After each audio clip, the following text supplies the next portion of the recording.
Palapa Mothers in Marawi City. Hello, this is Cecil working for Childhood Rescue Project here in the rural village in Marawi City. There is a group of mothers who sell a popular Maranao dish. We call them the Palapa Mothers. These mothers received livelihood support and assistance through the CHR project, which provided them with farm seeds and farm equipments for them to grow and provide food for their family. Dati, wala akong idea sa World Vision. Pero noong 2022, dumating ang Vision at naging party ako ng Go Baby Go at doon nabuo ang Palapa Mothers. Ang palapa ay isang ginagamit na pangpapalasa ng ating mga niluluto. Masarap ang palapa. Nakagana sa pagkain.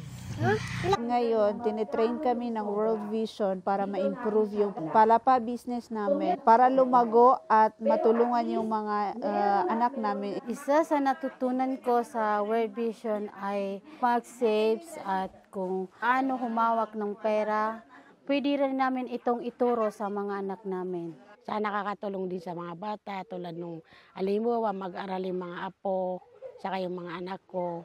Yung nabibenta ko, binibigay ko sa kanila para baon nila, ganun.